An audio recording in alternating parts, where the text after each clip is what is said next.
if nothing else, just as a recreational resource, Yeah. carp are spread out all over the country. And if you want to go fish for them, you should, because they're a big, hard fighting fish. It's technical, and it offers a lot of what people go to the saltwater for, whether they're like stalking fish out there in the bonefish flats, or pulling around in a boat, looking for something. Like, you can do that with carp, and it's going to be bigger than any bonefish you'll ever catch in your life. And it's going to fight harder, and you don't have to fly to the Bahamas to do it.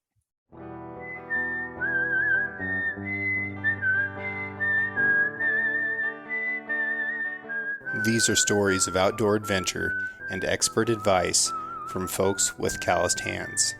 I'm James Nash, and this is the Six Ranch Podcast.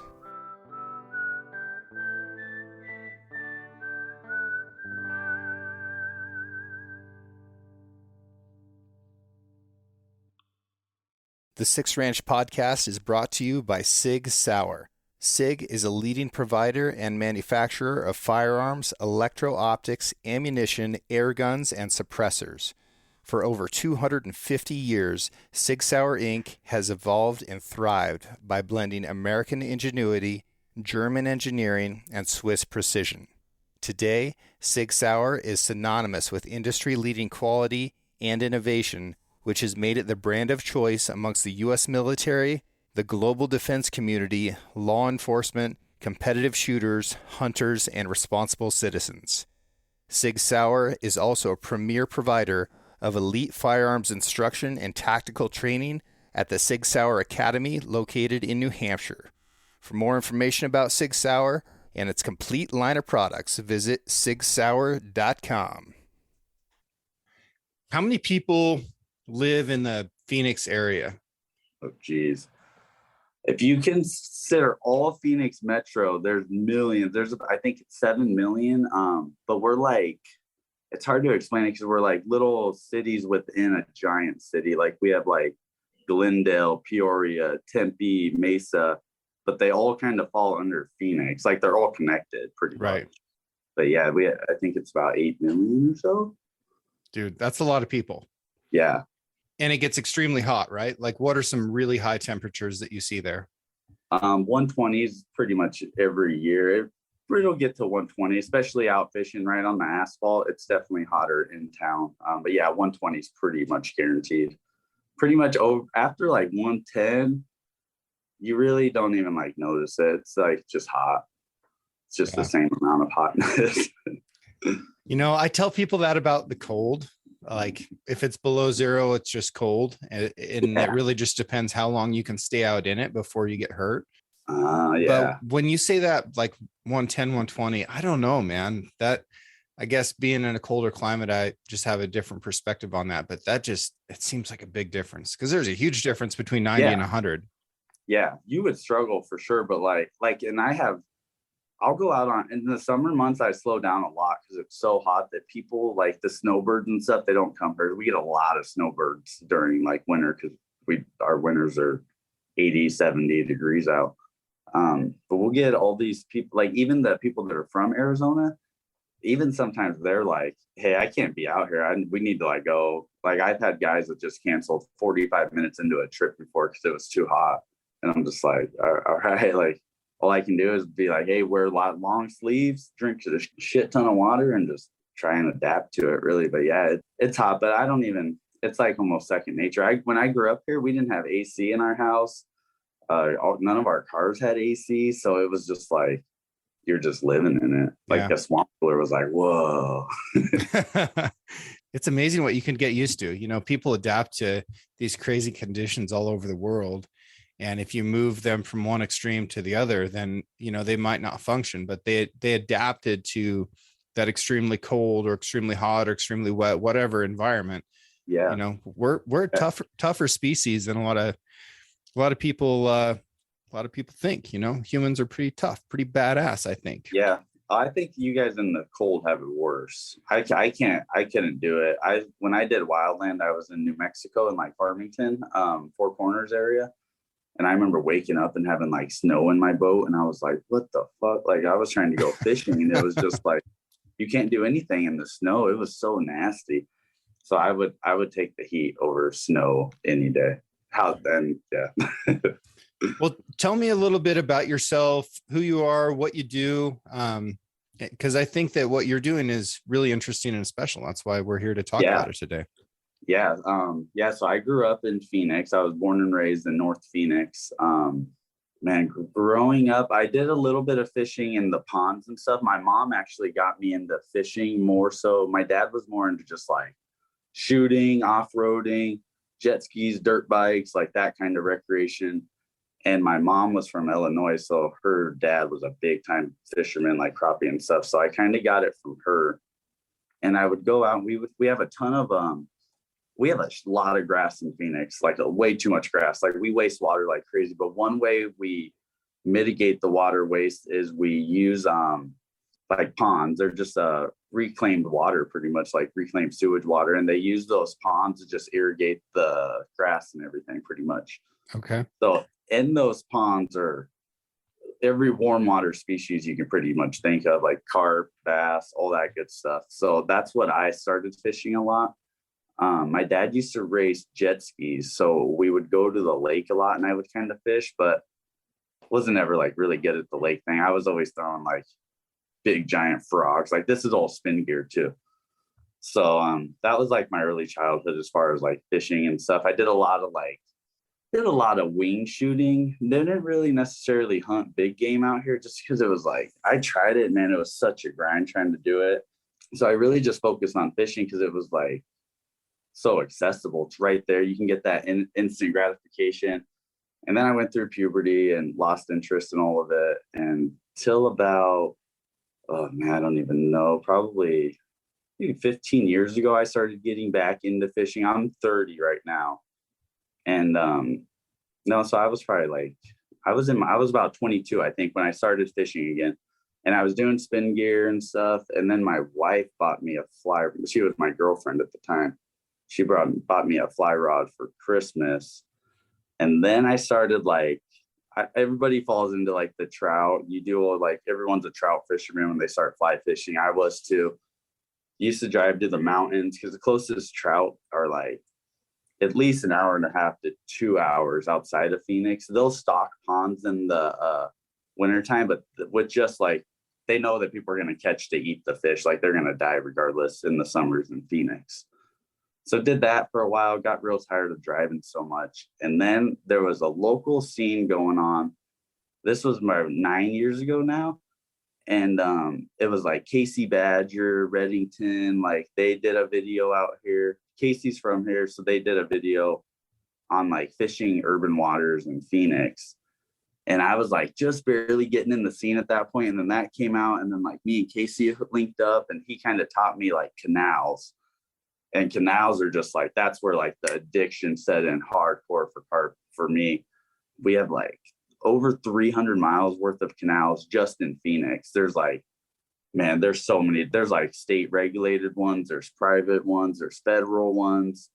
And most of those were all built like, a lot of them were like pretty much made in the 1800s, but they date back to like the 1400s, like the Indians, the natives. These are like, just in concrete forms, basically. Yeah. So they're all pretty much like, some of them are fiberglass and like a concrete like mixture, and they're like, it's almost like coral. Like it destroys your fly line, it destroys your leader. And they were all paved over like Hohokam, Anasazis, like those old indigenous tribes.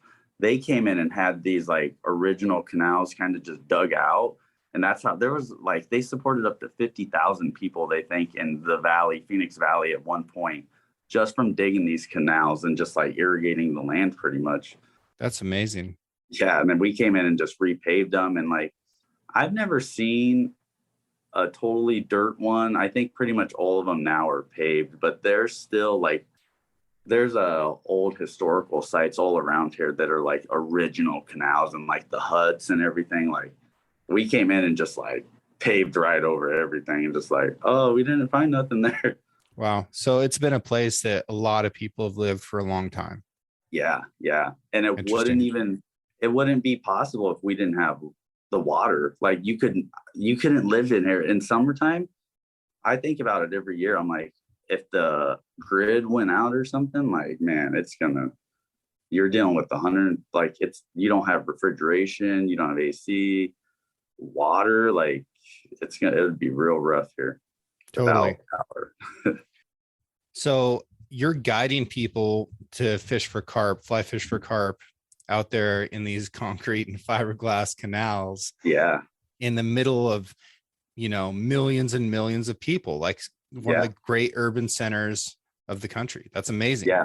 And it's like, dude, it's so slept on. Like people don't even know about it. I run every time I'm out there, somebody's on like it. There's a lot of biking, running, walking. Like it's a big recreation thing because you could take the canal from the east side of Phoenix and go all the way to the west side of Phoenix.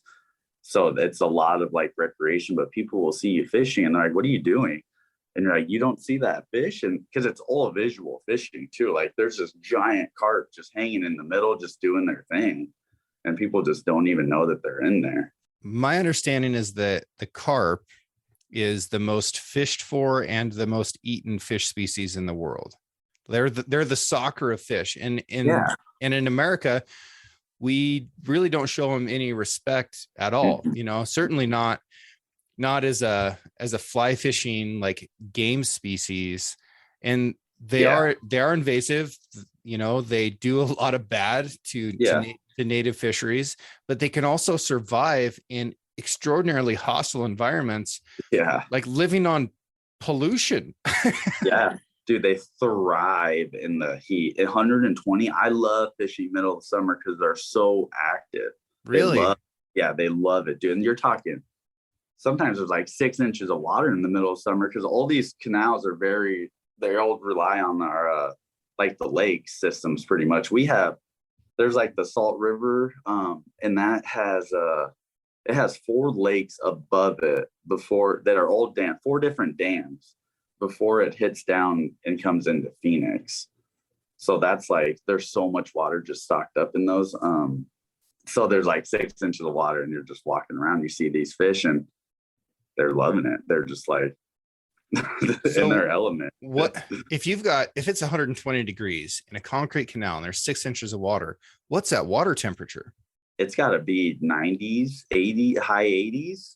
I've never put a thermometer in it, but you should. I want to know. I want to know how hot ditch water can get. Yeah. And they're loving it. They love it, dude. It's insane.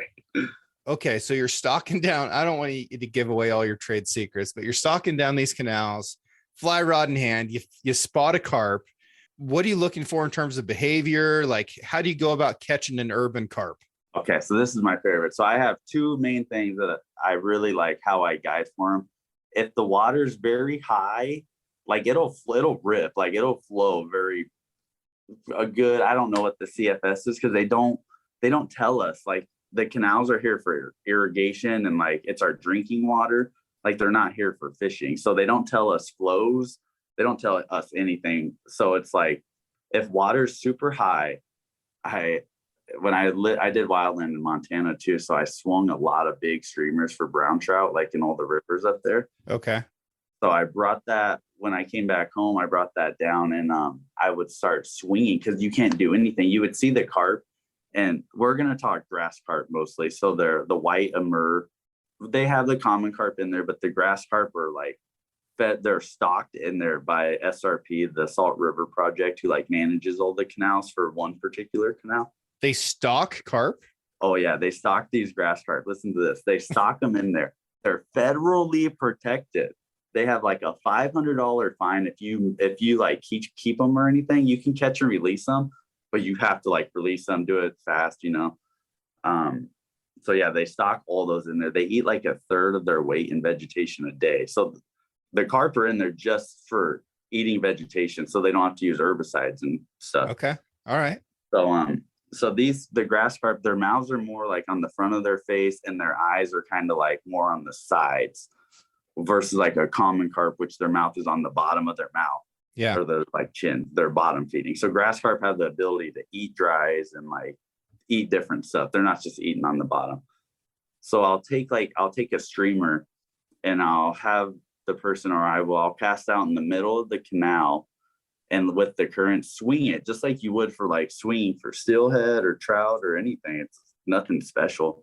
And the only thing I really do is I keep the fly like right above the water surface so you can see them eat, because when the water's flowing, it's like usually dirty. It's not like crystal clear or anything when it's that high. And the fish they come up like a fighter jet, and they'll just like come up behind it, and they're like cruising. They're really like, they're lazy. They're not trout. They don't have that slime on them to like swim in the current. So they're like struggling. They're trying to get that fly so hard, trying to like catch up to it, because the fly's just like swinging in front of them, and they're just like cat and mouse in it. So like, that's where I made this thing where I'll be like, feed them. And you just stick your arm out and just give the fly like a couple inches so it floats back and that carp can just grab it. So that's the swinging method. So that it's all visual. You're watching that fly, you're just blind swinging it, take a step, swing, and those carp will literally just come out of nowhere, and they're just like super aggressive at it.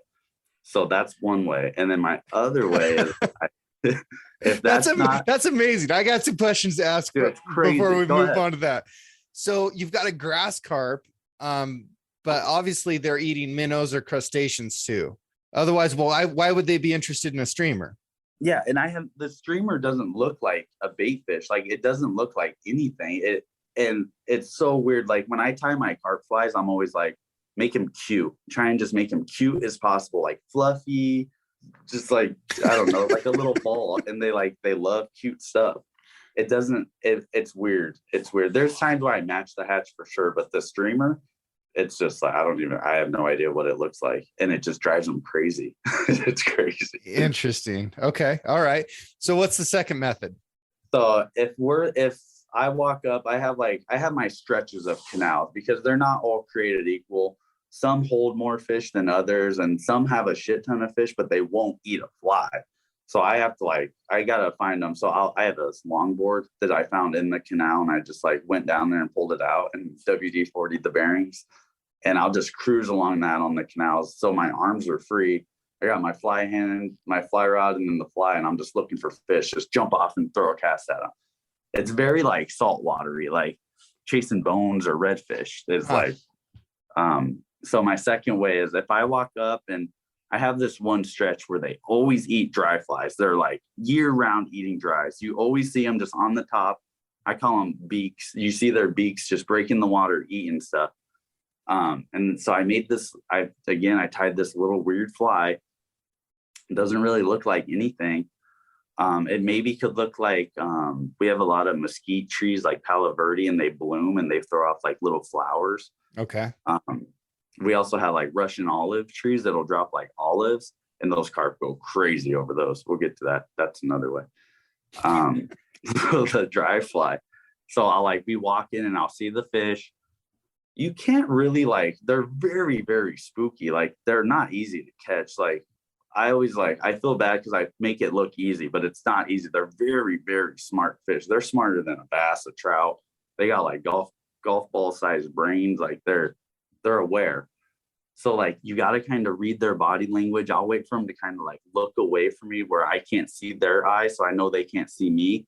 Kind of sneak into 30, 20 feet. And then I kind of just make a very, very, very accurate cast. And we're not using fine tippet. I'm using 0x, a fluorocarbon, but the walls are going to tear your line up. So you already got that. And then they're big fish that are just going to run and run. So you got to put the brakes on them. So I'll see them eating. I'll take that fly, and you got to get it I always say, get it right in front of their face, a foot within their face. Because what happens if you don't make it in there and you land it over to the side? I see this every single time. It hits right here, and the fish, you don't have to be delicate with it. I'm boom, like a hopper, just smash it on there. Yeah. You'll see the fish, it gets their attention, or it spooks them. Yeah. But the ones that it gets their attention, they're and they're trying to turn around, and they're so big and fat that they just it's so funny trying to watch them make a circle, because they just can't do it. And they're trying to get the fly. And then so sometimes you can rip it out and throw it in there again, and they'll get it right in front of them. and like they'll come up to it, dude. They'll come up and like they'll kiss it. I've seen them go for it and it like rolls down the side of their face like they totally miss it. They'll like eat it so delicately, or they'll freaking just smash it. But it's like it's a lot of timing on it. So we can throw dry flies at them. We can throw streamers at them. We can swing for them like steelhead, or cast them like big fat brown trout rising on Betas or something. Yeah. Like how big are these fish? The grass carp. So the state record for Arizona for the longest fish is 63 inches, I believe. Woo! Like 5 feet, right? Just over. And that's a grass carp. That grass carp holds the record for the longest fish in Arizona. So wow. Yeah, so they get up that big. I mean, they get massive. Most of the ones that I'm doing on guides are like 20 to 30. Just because the younger ones aren't as smart and you can usually trick them a little better. Yeah.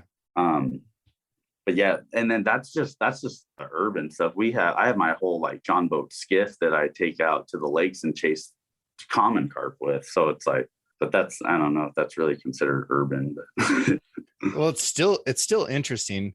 You know, yeah. I've bow fished for carp a lot. I fly fish for them a few times. And usually when I'm fly fishing for them, I've also got my bow. And common carp can be a really persnickety fish. Mm-hmm. And, you know, about first time they swim up to a fly and refuse it, I just get pissed and grab my bow and I start shooting them. Yeah.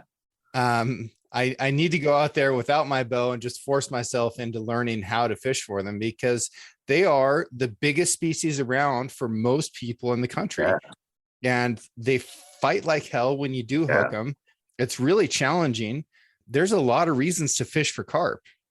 Yeah. And they just have that bad rep. I don't know what it is. It's crazy. I've been at Cabela's before, like messing around, and some older guys that you could tell they're snowbirds, probably from like the Midwest or something. And they're like, "Hey, what's fishing?" And I'm like, "Oh, the carp fishing is crazy right now." And they just like will cold shoulder me, like won't even give me the time of day. And I'm just like, you guys are missing out like so hard. Yeah. It's so much fun. And it's right there. It's right in our backyards. That's so amazing. Okay. So carp have kind of an interesting like cycle throughout their year. Do they spawn twice in a year or 3 times in a year? It seems like they're spawning all the time. Yeah, I think it's like mostly just like on the water temperature, it seems like, because I don't see them. When I was in New Mexico, I fished Navajo Lake a bunch, and man, they would spawn there like so much. And then in Arizona, the carp in the canals, the grass carp, they're all sterile. They're all like they're triploids. Yeah, they're all sterile. So they don't ever, I never see them being weird like the common carp. And in the lakes, the common carp, man, they don't act like they do in other states. Arizona's like such a weird fishery, and it's like, I feel like nothing's ever the same. Like every year, it's always different. There's always like something different with the fish. They want a different way. They want a different fly. It's never like the same thing. You go out there and you drop shot at 30 feet with your white grub and you get a million fish. It's like a grind out here. So our carp, I've never really seen them spawning like hardcore in the flats, just going crazy on each other here. But yeah, it seems like it's like 3 times a year. Gotcha. I think it's water variant. I'm pretty sure, like temperature. Okay. Can you catch them when they're spawning? Yeah. I catch them all the time when they're spawning. They're a little less because they're like, it'd be like, I don't know how to explain it to a deer, but you know, we're running big game animal. They're just like set on that. Right. Yeah. No, they're not feeding as much for sure, but you can still do it. Yeah. It's just like a better place to fly. You got to get it more, like they're not going to go out of their way as much to get it. It's just like getting it in their pathway. So they're like, oh, easy meal. Okay. So if you're going to travel to a new place, like say you're going to, I don't know, Idaho, and you're going to fish for carp, you haven't been there before, how do you even get started?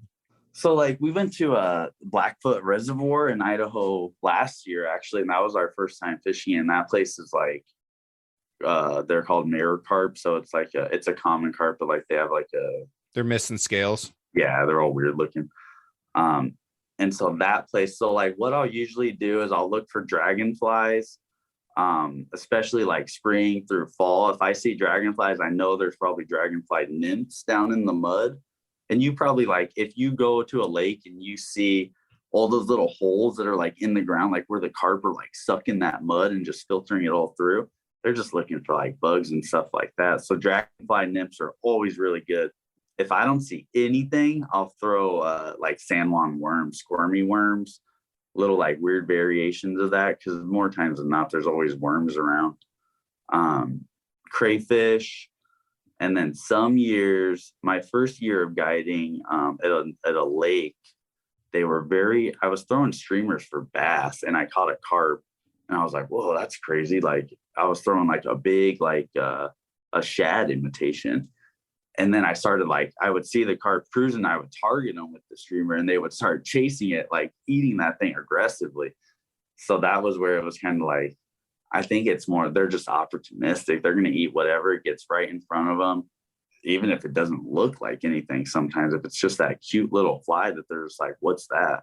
And in the urban scene, it's almost like, so I think people feed them Cheetos and like they eat like, sometimes you're throwing indicators and they'll come up and eat your indicator and like won't even mess with your fly. And they're just like so curious about stuff almost. And they just like, they fill with their mouth instead of like checking it out first. They're just like, hey, I'm just gonna eat that and see what happens.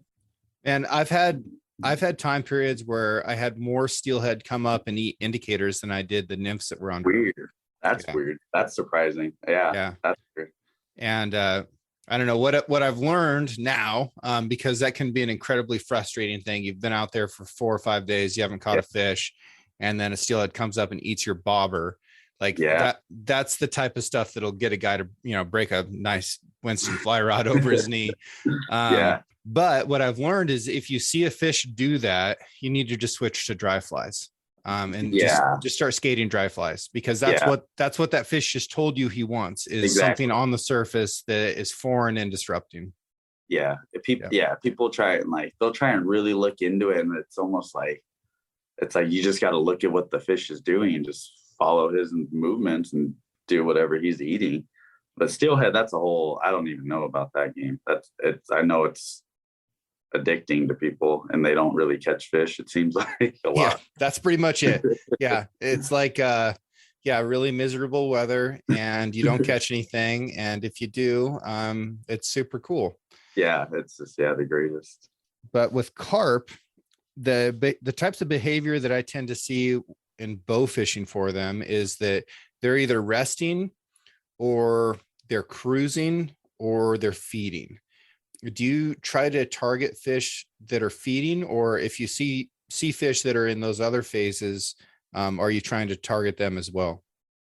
If I see a carp, I'm going to take a shot at it. Pretty much sometimes I don't. No, I'm thinking of a bedded bass. So pretty much a carp, I'm going to throw a fly at it either way, even if it's just hanging out there. Because sometimes they're just like, I don't know if they're like sleeping or just kind of in a daze, but it'll wake them up and they'll eat it for sure. Bow fishing, man, if I could I could get people like up to carp like all day, no problem. If I was a bow fishing guy, we would probably be like 100% success rate. But getting that fly in there, getting the fly in there to the fish, and then actually like hoping the fish will even eat it, it's just like, man, it's a grind. But when it happens, it's so much fun. Dude, that's wild. Did you ever imagine that you'd be guiding carp fishermen in downtown Phoenix? Man, if you would have asked me probably 10 years, probably 15 years ago, no.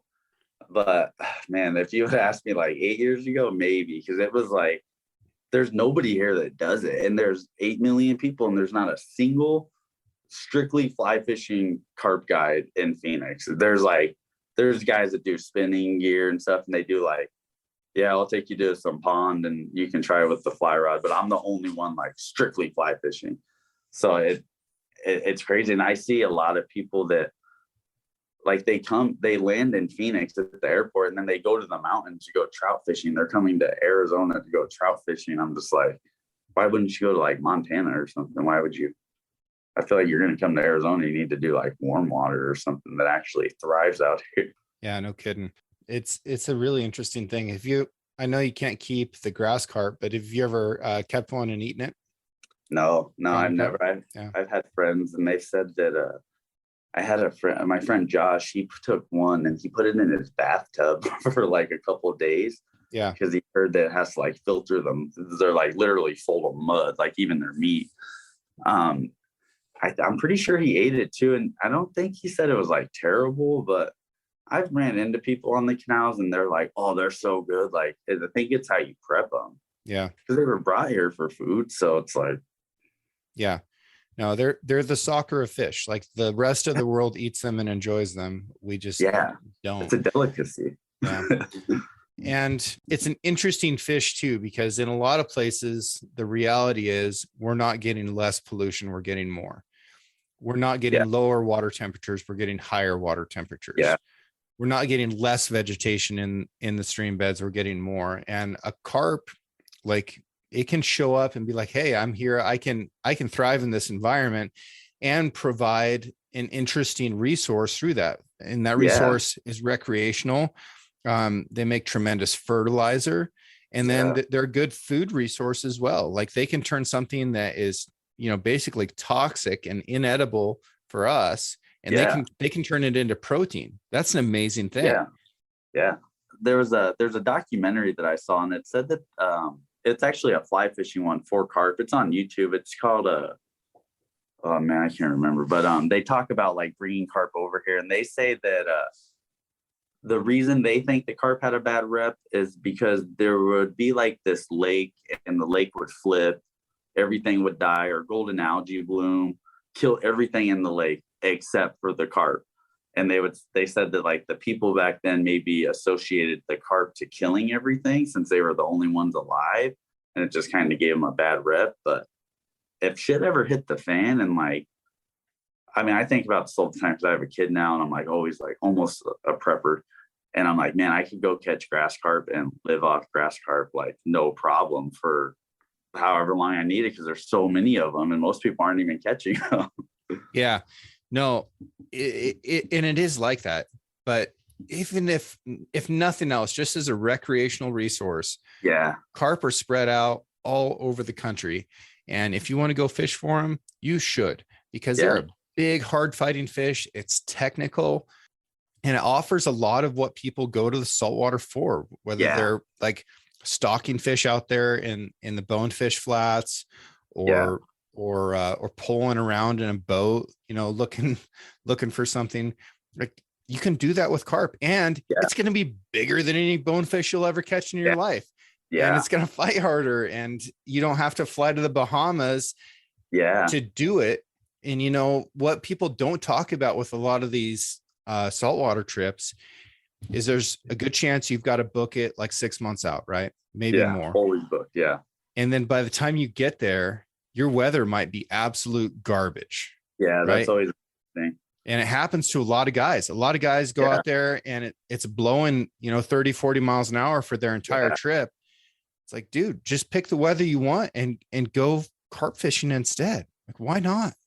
And I mean, even the price of it, the logistics, I mean, carp, I'm pretty cheap, I think, but like some good saltwater guides, they're like $800, like half day almost. They're very up there.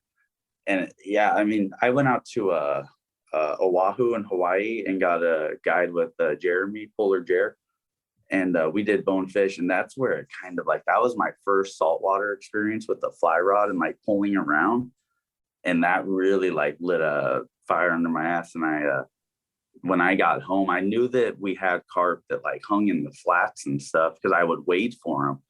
So at that point, I was like, I had like a little John boat, and it didn't have a pulling platform or anything. We started fishing off that, and then I got my John boat that was like set up for stalking carp on the flats, and it's just been so much fun because it's saltwater style, and it's just 40 minutes from my house, and you're spotting, tailing fish. Like it's crazy.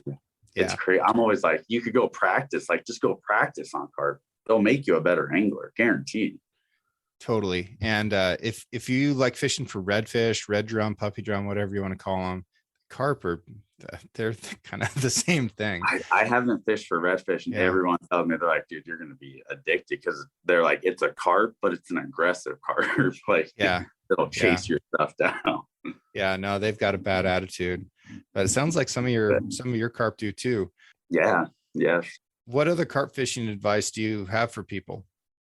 Man, I think the biggest thing I tell people, right, like that I see with guiding, is being accurate, having a good cast, reading the fish, like reading their body language, which is really just takes time of like watching the fish, and like hanging out with them and seeing how they're acting, because that'll tell you a lot. A lot of guys, they'll walk right up on fish, and you got to stay back. So they're very smart. They're aware of everything. And it's like, just take your time.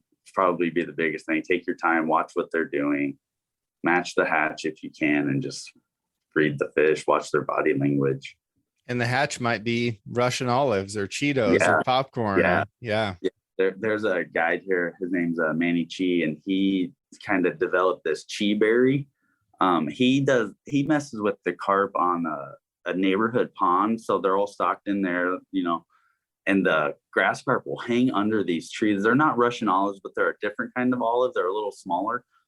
And you go up and you shake the shit out of the tree, and they all fall in. The carp just go crazy, like they boil on it. And then you wait for them to chill out, take your fly and just smash your fly in there, and they just like hammer that thing.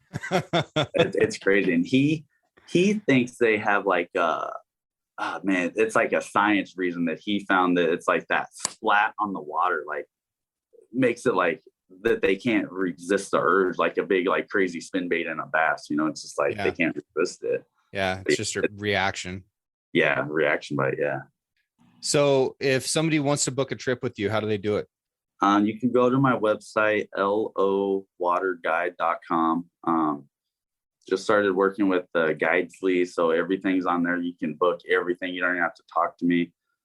There's a calendar there with all the dates and pricing and everything you need.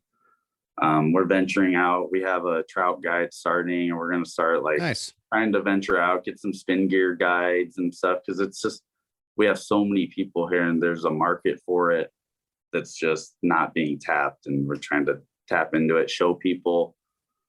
We just did a video with Loon for Tools of the Trade, so they're focusing like urban and on the kind of like, they're focusing on the carp scene here, because it's crazy. We have a crazy scene here, and it's just people don't know about it, or they're just like, I'm not going to fish for a carp. But yeah, I mean, then we have all the bass that is a whole nother ball game. So it's like, we got fishing here for sure, despite the desert. Man, that's it's a fascinating thing. And I think what's so interesting about it to me is that it's an opportunity for people that live in Phoenix to go out and have a really cool experience in their hometown. Yeah. If somebody's traveling to Phoenix and they want to do something other than like, be hot next to a pool or go to a golf course, or like, I don't know what people do in Phoenix, but like, this is an interesting thing that they can go do. Yeah. And then I really want people to start thinking about what access they have to recreation that's close to where they live. Gas here in my hometown is like $5.32 a gallon, man. It is cost prohibitive for me to go anywhere and do anything. So I really need to focus on what's close around me. I can't spend a pile of money to go travel and do things in other places in the way that I could when gas was $2 a gallon. Yeah. So yeah, I just think it's something that's worth people's time to go out and get guided and learn how to do this, and then take that skill back to wherever they live and find some carp and go whoop on them. Yeah. There's a learning curve for sure. You're going to get frustrated. You're going to be like, what the hell is wrong with them? But they will eat. They do eat. It's just, you got to give them the patience and really watch them and learn them. But yeah, I mean, anybody in Phoenix can go catch a carp on the canal within no more than 15 minutes of driving or walking. Even like the canals are everywhere. There's community ponds all over the place here. Yeah, the carp are they're being slept on for sure. Well, I think I might be down there this fall, and if I get the chance, I'm going to book a trip with you, because it sounds like a lot of fun. Yeah, we'll go out, and everyone, they can follow on my Instagram. That's pretty much where I do all the like up to date posting. I try and post like 3 times a week at least on there. So nice. And that, what is that Instagram? We'll have it linked, but it's a low water guide at low water guide. Okay. LOW water. Yeah. I should have added the W. No, I think that was good efficiency. Yeah. Alrighty, sir. Well, thank you for your time. Thank you for your information, and keep beating up on those carp. Sounds like a lot of fun. Yeah. Thank you for thanking me and including me in this. That was cool. Absolutely. I'm working on building a house this year, which is something that I know nothing about. And I love that. It's exciting. Everything is a new challenge, and there's lots of challenges that pop up. The other day, we were laying out rebar and getting ready to pour concrete for the foundation of the shop that's going to be next to the house. And one of the guys that was there that was helping, one of the construction crewmen, I looked over and he had a Stanley thermos sitting on the end of the trailer. I said, "How do you like that thing?" And he goes, "Oh, I love it. I've had it for a decade." It's like, if you find any environment where people are out there working hard with their hands outside, no matter the conditions, you're probably going to see a Stanley product there. It's something that just goes with that blue collar labor, because that's what this product is doing. It is out there working just as hard as you are. It's going to be there as long as you are. It's going to be there after you're done.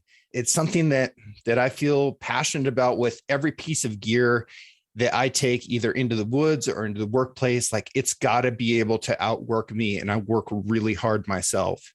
If you are also a hard worker, and I'm sure that you are, then you could probably appreciate the same type of gear. If you go to stanley1913.com and you use the discount code 6RANCH, that's the number 6 and the word ranch, you can get 25% off just about any of their products. And I encourage you to do that. They're a great supporter of this show and great supporter of this audience. Again, I love you guys, and I just want to pass this discount and the savings on to you. If you want something from Stanley, I encourage you to get it.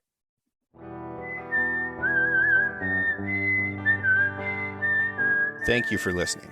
If you enjoyed this episode, please subscribe and share the show with a friend. You can also rate the podcast and leave a review. Your support allows me to keep doing what I love, which is meeting incredible folks and sharing their stories with you. For more content and photos, follow the show on Instagram at 6Ranch Podcast or me at 6Ranch Outfitters. This episode was produced by Emily Brannigan, with original music written and performed by Justin Hay. Art for the 6Ranch Podcast was created by John Chatelain and digitized by Celia Christofferson. Tune in every Monday for a brand new episode of the 6Ranch Podcast. I'll catch you next week.